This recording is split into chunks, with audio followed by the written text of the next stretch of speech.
નમસ્કાર વિદ્યાર્થી મિત્રો. ધોરણ 12 વાણિજ્ય પત્ર વ્યવહાર અને સેક્રેટરીયલ પ્રેક્ટિસ વિષય અંતર્ગત આજે આપણે કંપનીના સંચાલકો પાઠમાં સંચાલકોના પ્રકારો વિશે અભ્યાસ કરશું. સંચાલકોના પ્રકારોની વાત કરીએ તો અલગ અલગ પ્રકારના સંચાલકો એ કંપનીના સંચાલકોના પ્રકાર અંતર્ગત આવશે, જેમાં સ્વતંત્ર સંચાલક, મેનેજિંગ ડિરેક્ટર, નોમિની ડિરેક્ટર, વધારાના ડિરેક્ટર, વૈકલ્પિક ડિરેક્ટર, ડિરેક્ટરનો સમય પૂરો થતાં અગાઉના ડિરેક્ટરની નિમણૂક, નાના શેરહોલ્ડરો દ્વારા ચૂંટાયેલ ડિરેક્ટર અને સ્ત્રી ડિરેક્ટર. આપણે આ સંચાલકોના 8 પ્રકારોનો અભ્યાસ કરવાનો છે. શરૂઆત કરીએ સ્વતંત્ર ડિરેક્ટરથી.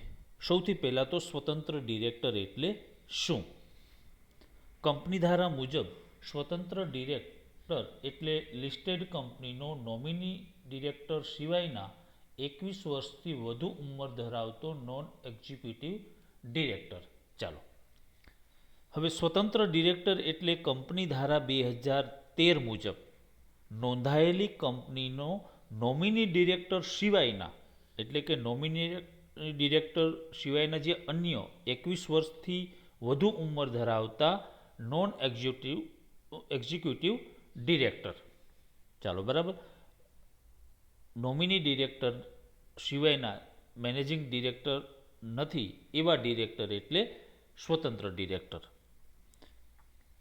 સ્વતંત્ર સંચાલક એટલે એવી વ્યક્તિ જે મેનેજિંગ ડિરેક્ટર ન હોય અથવા પૂર્ણ સમયના ડિરેક્ટર ન હોય કે નોમિની ડિરેક્ટર ન હોય. હમણાં આપણે એમની વ્યાખ્યામાં જોયું ને કે લિસ્ટેડ કંપનીનો નોમિની ડિરેક્ટર સિવાયના 21 વર્ષથી વધુ ઉંમર ધરાવતો નોન એક્ઝિક્યુટિવ ડિરેક્ટર. એનો અર્થ એવો થયો કે સ્વતંત્ર ડિરેક્ટર એક એવી વ્યક્તિ છે જે મેનેજિંગ ડિરેક્ટર નથી, પૂર્ણ સમયનો ડિરેક્ટર પણ નથી અને નોમિની ડિરેક્ટર પણ નથી. અગાઉ આપણે વાત કરી એમ કંપની ધારા 2013ની જોગવાઈ મુજબ કંપનીમાં ઓછામાં ઓછા 1/3 ભાગના સંચાલકો સ્વતંત્ર ડિરેક્ટર હશે. એટલે કે કુલ સંચાલકોમાંથી ઓછામાં ઓછા 1/3 ભાગના સંચાલકો સ્વતંત્ર હશે. જાહેર કંપનીમાં કેન્દ્ર સરકાર સ્વતંત્ર સંચાલકોની લઘુત્તમ સંખ્યા નક્કી કરી શકે છે. ચાલો, હવે કેન્દ્ર સરકાર એ જાહેર કંપનીમાં સ્વતંત્ર સંચાલકોની લઘુત્તમ સંખ્યા નક્કી કરી શકે. એટલે કે જાહેર કંપનીમાં ઓછામાં ઓછા કેટલા સ્વતંત્ર ડિરેક્ટર રાખવા એ કેન્દ્ર સરકાર નક્કી કરી શકે છે. હવે સ્વતંત્ર ડિરેક્ટરની નિમણૂક કેવી રીતે કરવામાં આવે? તો સ્વતંત્ર ડિરેક્ટરની નિમણૂક ડેટા બેંકમાંથી કરવાની હોય છે. કેન્દ્ર સરકારે નક્કી કરેલી સંસ્થાઓ આ પ્રકારની ડેટા બેંક તૈયાર કરે છે અથવા તો ડેટા બેંક ઊભી કરે છે. હવે આ ડેટા બેંકમાં સ્વતંત્ર સંચાલક તરીકે કામ કરવાને લાયક હોય તેવા ઈચ્છુક વ્યક્તિઓના નામ, સરનામા, લાયકાતો દર્શાવવાની હોય છે. ચાલો, હવે આ સ્વતંત્ર ડિરેક્ટરની નિમણૂક ડેટા બેંકમાંથી કરવાની હોય છે. કેન્દ્ર સરકાર જે સંસ્થાઓને આવી ડેટા બેંક તૈયાર કરવાની સૂચના આપે એવી સંસ્થાઓ આવી ડેટા બેંક ઊભી કરતી હોય છે. અને આ ડેટા બેંકમાં જે વ્યક્તિ સ્વતંત્ર સંચાલક તરીકે કામ કરવાને લાયક હોય અને ઈચ્છા ધરાવતા હોય એવા વ્યક્તિઓના નામ, સરનામા અને લાયકાતો દર્શાવેલી હોય છે. એટલે જે કંપની સ્વતંત્ર ડિરેક્ટરની નિમણૂક કરવા માંગતી હોય એ આ ડેટા બેંકમાંથી પસંદગી કરી અને સ્વતંત્ર ડિરેક્ટર તરીકે એમને નિમણૂક આપે છે. આવી પસંદગી કરતી વખતે કંપનીએ સાવચેતી રાખવી જોઈએ. યોગ્ય ડેટા બેંકમાંથી યોગ્ય વ્યક્તિની પસંદગી કરી અને સાવધાનીપૂર્વક સ્વતંત્ર સંચાલકની નિમણૂક કરવી જોઈએ. અને આવી નિમણૂક, સ્વતંત્ર સંચાલકની નિમણૂક સામાન્ય સભામાં મંજૂર કરેલી હોવી જોઈએ. ચાલો, એટલે અહીંયા આપણે જોયું સ્વતંત્ર ડિરેક્ટર એટલે મેનેજિંગ ડિરેક્ટર ન હોય, પૂર્ણ સમયના ડિરેક્ટર ન હોય કે નોમિની ડિરેક્ટર ન હોય એવા 21 વર્ષથી વધુ ઉંમર ધરાવતો નોન એક્ઝિક્યુટિવ ડિરેક્ટર. આવા ડિરેક્ટરની નિમણૂક નિર્દિષ્ટ કરેલી સંસ્થાઓ જે ડેટા બેંક તૈયાર કરે છે એ ડેટા બેંકમાંથી કરવાની હોય છે. અને આવી ડેટા બેંકમાં જે સંચાલક તરીકે કામ કરવાને લાયક છે એવા ઈચ્છુક વ્યક્તિઓના નામ, સરનામા, એમની લાયકાતો દર્શાવેલી હોય છે.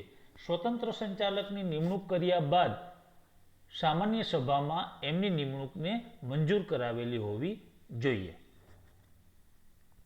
સ્વતંત્ર ડિરેક્ટરની આગળ વાત કરીએ તો સ્વતંત્ર સંચાલકની મુદત સળંગ 5 વર્ષની હોય છે, એટલે કે એમની મુદત 5 વર્ષની છે. હવે આવા સ્વતંત્ર સંચાલક પુનઃ નિમણૂકને પાત્ર છે. ચાલો, કોઈ સ્વતંત્ર સંચાલકની મુદત 5 વર્ષ પૂરી થાય તો 5 વર્ષ બાદ ફરીથી એમને સ્વતંત્ર સંચાલક તરીકે પુનઃ નિમણૂક આપી શકાય છે, એટલે કે પુનઃ નિમણૂક, ફરીથી નિમણૂક થઈ શકે છે. પરંતુ કોઈપણ સ્વતંત્ર સંચાલક વધુમાં વધુ 2 મુદત એટલે કે 10 વર્ષ સુધી જ હોદ્દો ધારણ કરી શકે છે. આપણે હમણાં વાત કરી કે સ્વતંત્ર સંચાલકની મુદત પૂરી થાય પછી એમની પુનઃ નિમણૂક કરી શકાય છે, પરંતુ આવી પુનઃ નિમણૂક વધુમાં વધુ 2 મુદત એટલે કે 10 વર્ષ સુધી જ કરી શકાય. 10 વર્ષ સુધી જ સ્વતંત્ર સંચાલક હોદ્દો ધારણ કરી શકે. હવે માની લઈએ કે 10 વર્ષથી વધારે સમય હોદ્દો ધારણ કરવો હોય તો હોદ્દો ધારણ કર્યાના 3 વર્ષ પૂરા થયા બાદ જ ફરીથી નિમણૂકને પાત્ર છે. ચાલો, 10 વર્ષ પછી ફરીથી વ્યક્તિની સ્વતંત્ર ડિરેક્ટર તરીકે નિમણૂક કરવી હોય તો હોદ્દો ધારણ કર્યાના 3 વર્ષ પૂરા થયા બાદ જ ફરીથી નિમણૂકને પાત્ર બને છે, એટલે કે વચ્ચે 3 મહિનાનો સમયગાળો પસાર કરવો પડે છે અને ફરીથી આ 3 વર્ષનો સમયગાળો પૂરો થાય ત્યારે ફરીથી એ વ્યક્તિની સ્વતંત્ર ડિરેક્ટર તરીકે નિમણૂક કરી શકાશે. કંપનીમાં કોઈપણ રીતથી સીધી કે આડકતરી રીતે નિમણૂક આપી શકાય નહીં.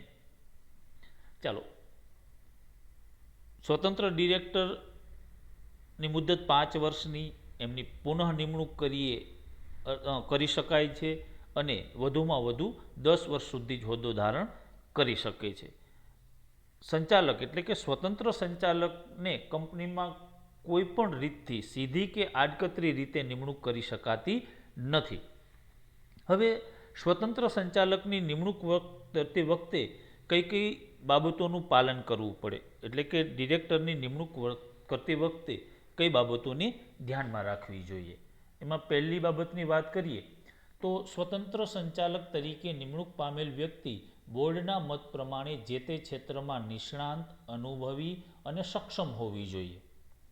ચાલો, એ તો સીધી બાબત છે કે જે વ્યક્તિની સ્વતંત્ર સંચાલક તરીકે નિમણૂક કરવામાં આવેલ છે એ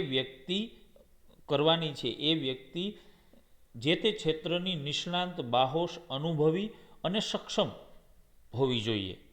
આવી વ્યક્તિ કંપની કે ગૌણ કંપની કે સહાય કંપનીના સ્થાપક હોવા જોઈએ નહીં. પહેલાં આપણે જોયું કે એ જે તે ક્ષેત્રનો નિષ્ણાંત, અનુભવી અને કેપેબલ હોવો જોઈએ. બીજું, જે વ્યક્તિની સ્વતંત્ર સંચાલક તરીકે નિમણૂક કરવાની છે એ વ્યક્તિ ગૌણ કંપની કે સહાય કંપનીનો સ્થાપક હોવો જોઈએ નહીં. ઉપરાંત આવી વ્યક્તિ કંપનીના કોઈ સ્થાપક કે સંચાલકના સગા હોવા જોઈએ નહીં.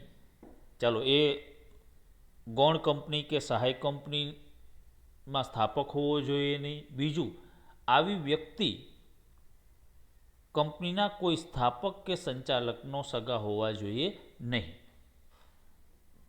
બીજી વાત કરીએ નેક્સ્ટ મુદ્દાની. આવી વ્યક્તિ કંપની સાથે, ગૌણ કંપની સાથે, સહાયક કંપની સાથે, તેના સંચાલક કે સ્થાપક સાથે કોઈ આર્થિક વ્યવહાર અગાઉના 2 વર્ષ દરમિયાન કરેલ હોવો જોઈએ નહીં. હવે જે વ્યક્તિની સ્વતંત્ર સંચાલક તરીકે નિમણૂક કરવાની છે એ વ્યક્તિએ કંપની સાથે, ગૌણ કંપની સાથે, સહાયક કંપની સાથે, કંપનીના સંચાલક કે સ્થાપક સાથે આર્થિક વ્યવહાર એમની નિમણૂકના 2 વર્ષ અગાઉ કરેલો હોવો જોઈએ નહીં. એટલે કે કંપની સાથે છેલ્લા 2 વર્ષ દરમિયાન એમને કોઈપણ પ્રકારનો આર્થિક વ્યવહાર, નાણાકીય વ્યવહાર કરેલો હોવો જોઈએ નહીં. કંપનીના મુખ્ય પદાધિકારી સાથે નિમણૂકના આગલા 3 વર્ષમાં કોઈપણ પ્રકારનો સંબંધ હોવો જોઈએ નહીં. પછી કંપનીના જે મુખ્ય પદાધિકારીઓ છે જેને આપણે KMP તરીકે ઓળખીએ છીએ, એવા વ્યક્તિઓ સાથે એમને છેલ્લા 3 વર્ષમાં કોઈ જ પ્રકારનો સંબંધ હોવો જોઈએ નહીં. અહીંયા આપણે વાત કરીએ છીએ સ્વતંત્ર સંચાલકની નિમણૂક કરતી વખતે ધ્યાનમાં રાખવાની બાબતોની વાત કરી. ત્યાર પછી મેનેજિંગ ડિરેક્ટર એટલે કે સંચાલકનો બીજો પ્રકાર. મેનેજિંગ ડિરેક્ટર, જેને આપણે કાર્યકારી સંચાલક તરીકે પણ ઓળખીએ છીએ. ચાલો, મેનેજિંગ ડિરેક્ટરને કાર્યકારી સંચાલક પણ કહીએ છીએ. વર્તમાન સમયમાં વાણિજ્ય વ્યવસ્થાનું વિશાળ ઉત્કૃષ્ટ ઉદાહરણ એટલે કંપની સ્વરૂપ. કંપનીનું સંચાલન કુશળતા, નીતિમત્તા અને ધંધાદારીની આવડત માગી લે છે, જેનું સંચાલન સંચાલક મંડળ દ્વારા કરવામાં આવે છે. આપણે હવે કંપની સ્વરૂપથી સુપરિચિત થઈ ગયા છીએ. વર્તમાન સમયમાં વાણિજ્ય વ્યવસ્થાનું ઉત્કૃષ્ટ ઉદાહરણ એટલે કંપની સ્વરૂપ છે. હવે આવી કંપનીનું સંચાલન ખૂબ જ કુશળતા માગી લે તેવું છે. ઉપરાંત ધંધાદારી આવડત આ કંપનીના સંચાલનમાં જરૂરી છે. આપણે એ પણ જાણીએ છીએ કે કંપનીનું સંચાલન સંચાલક મંડળ દ્વારા કરવામાં આવે છે. હવે કંપનીના સંચાલક મંડળના સભ્યો જુદા જુદા શહેરોમાં વિખરાયેલા હોવાથી કંપનીના રોજબરોજનો વહીવટ સંભાળી શકે નહીં. હવે કંપનીનું જે સંચાલક મંડળ છે એ સંચાલક મંડળના સભ્યો તો દેશના અલગ અલગ શહેરોમાં રહેતા હોય અથવા તો અલગ અલગ શહેરોમાં સ્થાયી હોય. કંપનીનો રોજબરોજનો વ્યવહાર અથવા તો રોજબરોજનો વહીવટ એ આ સંચાલક મંડળ કરી શકે નહીં, સંચાલક મંડળ સંભાળી શકે નહીં. રોજબરોજનો વહીવટ કરવા માટે મેનેજિંગ ડિરેક્ટર કે પૂર્ણ સમયના સંચાલક કે મેનેજરની નિમણૂક કરવામાં આવે છે. એકદમ સરળ બાબત બની કે સંચાલક મંડળ રોજબરોજનો વહીવટ સંભાળી શકે નહીં.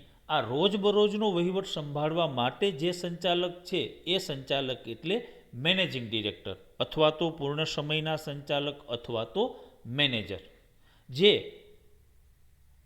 જેનું કાર્ય કંપનીના રોજબરોજનો વહીવટ કરવાનો અને સંચાલક મંડળે લીધેલા નીતિ વિષયક નિર્ણયનો અમલ કરાવવાનો હોય છે. આ મેનેજિંગ ડિરેક્ટરની નિમણૂક એ સંચાલક મંડળ દ્વારા કરવામાં આવે છે. ચાલો, અહીં મેનેજિંગ ડિરેક્ટરની બાબતને ફરીથી બરાબર સમજી લઈએ. મેનેજિંગ ડિરેક્ટર એટલે કાર્યકારી ડિરેક્ટર, કાર્યકારી સંચાલક અને કંપનીનું સંચાલન એ સંચાલક મંડળ દ્વારા થાય છે. આ સંચાલક મંડળના સભ્યો એ દેશના અલગ અલગ ખૂણાઓમાં વિખરાયેલા હોય એટલે એ રોજબરોજનો વ્યવહાર અથવા તો વહીવટ સંભાળી શકે નહીં. કંપનીનો રોજબરોજનો વહીવટ સંભાળવા માટે મેનેજિંગ ડિરેક્ટર અથવા તો એને આપણે પૂર્ણ સમયના સંચાલક કે મેનેજર તરીકે ઓળખીએ છીએ એમની નિમણૂક કરવામાં આવે. આ મેનેજિંગ ડિરેક્ટરનું કાર્ય શું? તો મેનેજિંગ ડિરેક્ટર કંપનીના રોજબરોજનો વહીવટ કરવો ઉપરાંત સંચાલક મંડળે લીધેલા નીતિ વિષયક નિર્ણયોનો અમલ કરાવવાનો હોય છે. હવે મેનેજિંગ ડિરેક્ટરની નિમણૂક એ સંચાલક મંડળમાંથી જ કરવામાં આવે છે એટલે કે સંચાલક મંડળ દ્વારા મેનેજિંગ ડિરેક્ટરની નિમણૂક કરવામાં આવે. ત્યારબાદ નોમિની ડિરેક્ટર. નોમિની ડિરેક્ટર એટલે નિમિત્ત સંચાલક અથવા તો નિમાયેલો સંચાલક. બરાબર યાદ રાખશું, નોમિની ડિરેક્ટર એટલે નિમાયેલો. સંચાલક મંડળ કંપનીના નિયમન પત્રની જોગવાઈ અનુસાર નીચેના સંજોગોમાં નોમિની સંચાલકની નિમણૂક કરી શકે છે. ચાલો, હવે આપણે અહીંયા 3 સંજોગો જોવાના છે જે સંજોગોમાં કંપની નોમિની ડિરેક્ટરની નિમણૂક કરી શકે છે. પહેલી બાબત જોઈએ તો કોઈ સંસ્થા સાથે થયેલ સમજૂતી કે કરાર અનુસાર નોમિનેટ કરવામાં આવેલ વ્યક્તિને સંચાલક તરીકે નિમણૂક આપવામાં આવે છે. હવે જો કંપનીએ કોઈ સંસ્થા સાથે સમજૂતી કરેલી હોય, કોઈ કરાર કરેલા હોય અને આ કરાર અનુસાર કોઈ વ્યક્તિની અથવા તો સંસ્થાની સંચાલક તરીકે નોમિનેટ કરવામાં આવેલા હોય તો એવી વ્યક્તિને સંચાલક તરીકે નિમણૂક આપવામાં આવે છે. અહીંયા સમજો કે કંપનીએ કોઈ સંસ્થા સાથે સમજૂતી કે કરાર અનુસાર જે વ્યક્તિને નોમિનેટ કરવામાં આવેલ હોય એ વ્યક્તિને સંચાલક તરીકે નિમણૂક આપવામાં આવે છે. નોમિનેટ એટલે નોંધાયેલ, નક્કી કરે. બીજું, પ્રવર્તમાન કાયદા અનુસાર કોઈ સંસ્થા દ્વારા નોમિનેટ કરાયેલ વ્યક્તિને સંચાલક તરીકે નીમવામાં આવે છે. બીજું કે કોઈ સંસ્થા દ્વારા નોમિનેટ કરાયેલ વ્યક્તિને પણ સંચાલક તરીકે નીમવામાં આવશે. અને ત્રીજું, કેન્દ્ર સરકાર અથવા રાજ્ય સરકાર તરફથી સરકારી કંપનીમાં શેર ધારણ કરવાની રૂએ નોમિનેટ કરાયેલ વ્યક્તિને સંચાલક તરીકે નીમી શકાય.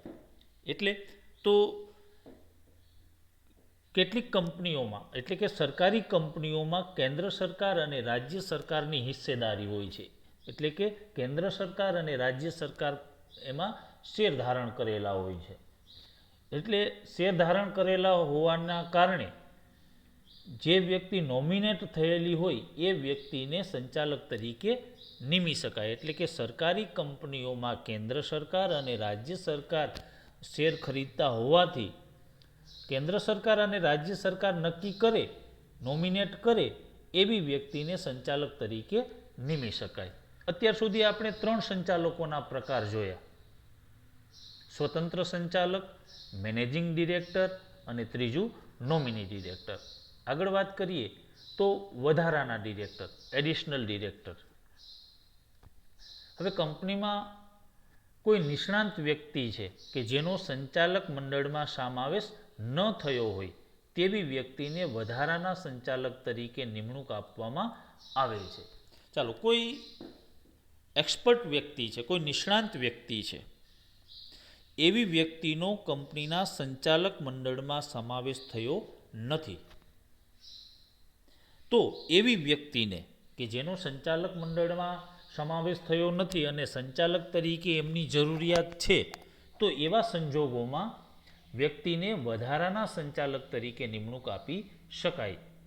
કોઈ વ્યક્તિને કોઈ પણ સમયે વધારાના સંચાલક તરીકે નિમી શકાય. એટલે કે આવી જે નિષ્ણાંત વ્યક્તિ છે એને કોઈ પણ સમયે વધારાના સંચાલક તરીકે નિમી શકાય. જે વ્યક્તિ સામાન્ય સભામાં સંચાલક તરીકે નિમણૂક મેળવવામાં નિષ્ફળ ગઈ હોય તેને આવી નિમણૂક આપી શકાતી નથી.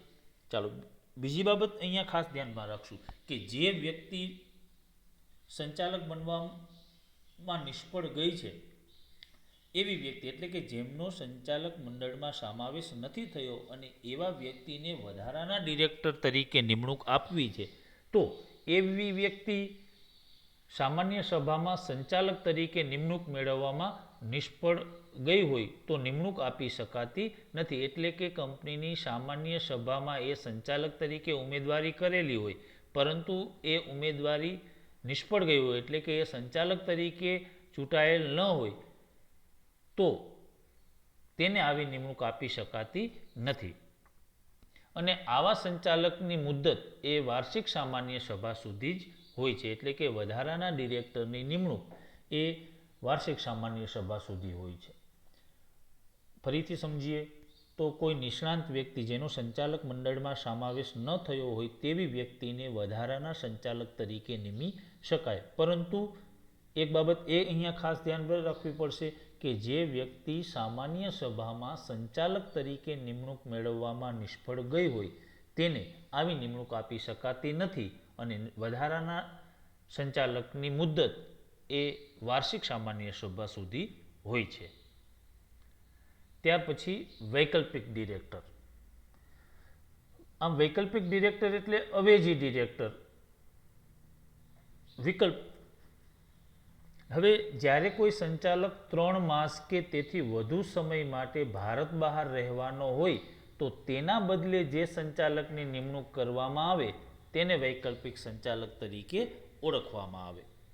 અહીંયા ડિરેક્ટરને વિકલ્પ શોધવાની વાત છે કે જ્યારે કોઈ ડિરેક્ટર 3 માસ કે તેથી વધુ સમય માટે ભારત બહાર રહેવાનો હોય તો તેના બદલે જે સંચાલકની નિમણૂક કરવામાં આવે તેને વૈકલ્પિક સંચાલક તરીકે ઓળખવામાં આવશે. એટલે કે જે વ્યક્તિ ભારતની બહાર રહેવાનો છે એના વિકલ્પ સ્વરૂપે જે સંચાલકની નિમણૂક કરવામાં આવે એને વૈકલ્પિક સંચાલક તરીકે ઓળખવામાં આવશે. વૈકલ્પિક સંચાલક તરીકે કોઈ વ્યક્તિની નિમણૂક માટે નિયમન પત્ર અથવા કંપનીની સામાન્ય સભામાં ઠરાવ પસાર કરી નિમણૂક કરી શકાય છે. એટલે કે વૈકલ્પિક ડિરેક્ટરની નિમણૂક માટે નિયમનપત્રમાં જોગવાઈ હોય તો નિમણૂક કરી શકાય, અથવા કંપનીની સામાન્ય સભામાં ઠરાવ પસાર કરી અને વૈકલ્પિક ડિરેક્ટરની નિમણૂક કરી શકાય. કંપની ધારા પ્રમાણે સ્વતંત્ર સંચાલકની જગ્યાએ વૈકલ્પિક સંચાલકની નિમણૂક ત્યારે જ કરી શકાય જો તે સ્વતંત્ર ડિરેક્ટર તરીકે નિમણૂક થવાને પાત્ર હોય. માની લઈએ કે કોઈ સ્વતંત્ર સંચાલક 3 માસ કે તેથી વધુ સમય માટે ભારત બહાર જવાનો છે, તો એમની જગ્યાએ જે વૈકલ્પિક સંચાલકની નિમણૂક કરવાની છે એ વૈકલ્પિક સંચાલકની નિમણૂક ત્યારે જ કરી શકાય એ સ્વતંત્ર ડિરેક્ટર તરીકે નિમણૂક થવા માટેની લાયકાત ધરાવતો હોય. કંપનીમાં અન્ય કોઈ સંચાલક માટે વૈકલ્પિક સંચાલક પદ ધરાવતી હોય તેવી વ્યક્તિની નિમણૂક કરી શકાય નહીં. ચાલો, જો કોઈ વૈકલ્પિક સંચાલક હોય તો એમની જગ્યાએ પાછા આવા વધારાના વૈકલ્પિક ડિરેક્ટર નિમી શકાય નહીં. ચાલો, ઓકે. ડિરેક્ટરનો સમય પૂરો થતા અગાઉના ડિરેક્ટરની ખાલી જગ્યાએ નિમણૂક. હવે કંપની ધારા અનુસાર કંપનીની સામાન્ય સભામાં સંચાલકના હોદ્દાની મુદત પૂરી થતા પહેલા તેને દૂર કરવામાં આવે ત્યારે નિયમન પત્રને આધારે સંચાલક મંડળ પોતાની સભામાં ખાલી પડેલ જગ્યાએ સંચાલક નિમી શકે છે. બરાબર, અહીંયા ધ્યાન આપશું કે સંચાલકના હોદ્દાની મુદત પૂરી થતા પહેલા તેને દૂર કરવામાં આવે. બરાબર, કોઈ કારણોસર સંચાલકને હોદ્દા પરથી એની મુદત પૂરી થતાં પહેલાં દૂર કરવામાં આવે ત્યારે સંચાલક મંડળ પોતાની સભામાં ખાલી પડેલ જગ્યાએ સંચાલક નિમી શકે છે. અને આવા સંચાલક એટલે ડિરેક્ટરનો સમય પૂરો થતાં અગાઉ ડિરેક્ટરની ખાલી જગ્યાએ નિમણૂક પામેલ ડિરેક્ટર. બરાબર, સમજી લો કે સંચાલકના હોદ્દાની મુદત પૂરી થતાં પહેલાં તેને દૂર કરવામાં આવે અને ડિરેક્ટરની જગ્યા ખાલી પડે તો એવા ખાલી પડેલ જગ્યાએ સંચાલક મંડળ સંચાલકની અન્ય સંચાલકની નિમણૂક કરી શકે છે. કેન્દ્ર સરકાર પણ આ જગ્યાએ સંચાલકની નિમણૂક કરી શકે છે. આપણે અગાઉ વાત કરી હતી ને કે ભાઈ નોમિની ડિરેક્ટરની જગ્યા ખાલી થઈ હોય તો કેન્દ્ર સરકાર પણ આ જગ્યાએ સંચાલકની નિમણૂક કરી શકે. આ સંચાલક જે સંચાલકની જગ્યાએ નિમાયેલ હોય તે સંચાલકની જગ્યા ખાલી ન હોત તો જ્યાં સુધી તેને હોદ્દો ભોગવેલ હોત ત્યાં સુધીના સમય માટે આવો સંચાલક હોદ્દો ધારણ કરી શકે. હવે અહીં વાત છે કે આવા ખાલી પડેલી જગ્યાએ નવા ડિરેક્ટરની નિમણૂક થાય તો એમની મુદત કેટલી? તો એમની મુદત જે સંચાલકની જગ્યાએ એમની નિમણૂક થયેલ છે એ સંચાલક જેટલા સમય માટે હોદ્દો ધારણ કરવાનો હતો ત્યાં સુધી હોદ્દો ભોગવેલ હોત ત્યાં સુધીના સમય માટે આવો સંચાલક હોદ્દો ધારણ કરી શકે. માની લઈએ કે જે સંચાલકની જગ્યા ખાલી થઈ છે એ સંચાલકને દૂર કરવામાં ન આવ્યો હોત તો હજી 3 વર્ષ સુધી હોદ્દા ઉપર હોત તો જે નવો ડિરેક્ટર નિમાયેલ છે એમનું એ હોદ્દા ઉપર કેટલા સમય સુધી સંચાલક તરીકે ધારણ કરી શકશે? તો 3 વર્ષ. એટલે કે જે મૂળ ડિરેક્ટર જેટલા સમય સુધી હોદ્દો ધારણ કરવાનો હતો એટલા સમય સુધી આવો સંચાલક હોદ્દો ધારણ કરી શકે છે. હવે સંચાલકને હમણાં આપણે વાત કરીને કે સંચાલકને હોદ્દા ઉપરથી દૂર કરવામાં આવે તો એમની જગ્યાએ નવા સંચાલકની નિમણૂક કરી શકે.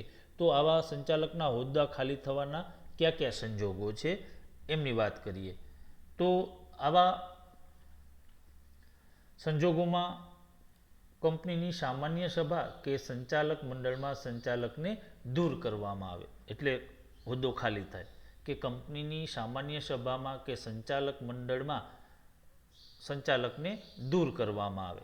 બીજું, છેલ્લા 12 માસ દરમિયાન સંચાલકની સભામાં પરવાનગી મેળવ્યા વગર ગેરહાજર રહે. એટલે કે 1 વર્ષ સુધી કંપનીની સંચાલકની સભામાં રજા વગર ગેરહાજર રહે તો શું થશે? હોદ્દો ખાલી થશે. અસ્થિર મગજનો જાહેર થાય, મૃત્યુ પામે કે નાદાર જાહેર થાય તો સંચાલકનો હોદ્દો ખાલી થાય. અદાલતે ગેરલાયક જાહેર કર્યો હોય કે કોઈ સંચાલકને અદાલત ગેરલાયક જાહેર કરે તો એમનો હોદ્દો ખાલી થશે. નૈતિક અધઃપતન કે અન્ય ગુનાના કારણસર અદાલત તરફથી દોષિત જાહેર કરવામાં આવે. કોઈ સંચાલક નૈતિક અધઃપતન કે અન્ય ગુનાના કારણસર અદાલત તેમને દોષી જાહેર કરે તો એવા સંચાલકનો હોદ્દો ખાલી થશે. કંપનીમાં પ્રત્યક્ષ કે પરોક્ષ રીતે હિત રહેલું હોય કે કરાર હોય તો તે જાહેર કરવામાં નિષ્ફળ જાય. કોઈ સંચાલકનું કંપનીમાં સીધું હિત હોય અથવા તો પરોક્ષ હિત હોય અથવા તો પોતાને ફાયદો થાય તેવા કરાર હોય અને તે હિત કે કરાર જાહેર કરવામાં સંચાલક નિષ્ફળ ગયેલો હોય તો એવા સંજોગોમાં સંચાલકનો હોદ્દો ખાલી થશે. અન્ય બાબત જોઈએ તો ખાનગી કંપનીમાં નિયમન પત્રમાં બીજા કોઈ પણ કારણો સમાવી શકે. માની લઈએ કે અહીંયા જે કારણો આપેલા છે એ કારણો સિવાય ખાનગી કંપની પોતાના નિયમન પત્રમાં આ સિવાયના કારણો પણ સમાવી શકે કે જે કારણને લીધે પણ સંચાલકના હોદ્દા ખાલી થાય. હવે આ જે ખાલી થવાના સંજોગોમાં આપણે જોયા, આવી ખાલી પડેલી જગ્યાએ ડિરેક્ટરની નિમણૂક કરવામાં આવે છે અને આવા ડિરેક્ટરો જેમની જગ્યાએ નિમણૂક પામેલા છે એ વ્યક્તિ જેટલા સમય સુધી પોતાનો હોદ્દો ધારણ કરવાનો હતો એટલા સમય સુધી હોદ્દો ધારણ કરી શકે. ત્યાર પછી જોઈએ નાના શેરહોલ્ડરો દ્વારા ચૂંટાયેલા સંચાલકો. નોંધાયેલ કંપનીને નિયત કરવામાં આવે તે રીતે નાના શેરહોલ્ડરોનું એક સંચાલકની નિમણૂક કરી શકે છે. ચાલો, કંપની ધારા 2013 પ્રમાણે કંપનીએ નિયત કરવામાં આવે, નક્કી કરવામાં આવે તે રીતે નાના શેરહોલ્ડરો દ્વારા એક સંચાલકની નિમણૂક કરી શકે છે. હવે આવા નાના શેરહોલ્ડરો એટલે કોણ? તો નાના શેરહોલ્ડરો એટલે જેમના શેરની દાર્શનિક કિંમત 20,000 કે તેથી વધુ ન હોય અથવા કંપનીએ નિયત કરેલી રકમથી વધુ ન હોય.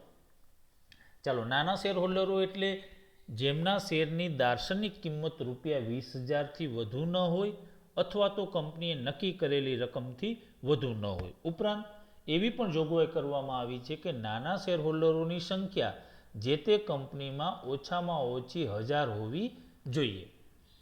આવા નાના શેરહોલ્ડરો દ્વારા ચૂંટાયેલા સંચાલક તરીકે ઓળખાશે. ફરીથી જોઈ લઈએ તો નાના શેરહોલ્ડરો દ્વારા પણ નાના શેરહોલ્ડરોના પણ એક સંચાલકની નિમણૂક કરવામાં આવે છે. જેમના શેરની દાર્શનિક કિંમત ₹20,000 થી વધુ ન હોય અથવા કંપનીએ નક્કી કરેલી રકમથી વધુ ન હોય. ઉપરાંત એવી પણ જોગવાઈ કરવામાં આવી કે નાના શેરહોલ્ડરોની સંખ્યા કંપનીમાં ઓછામાં ઓછી કેટલી હોવી જોઈએ? તો 1000 હોવી જોઈએ. ત્યાર પછી લાસ્ટ ડિરેક્ટરના પ્રકારમાં સ્ત્રી ડિરેક્ટર. કંપની ધારા નવા કંપની એક્ટમાં આ જોગવાઈ કરવામાં આવી.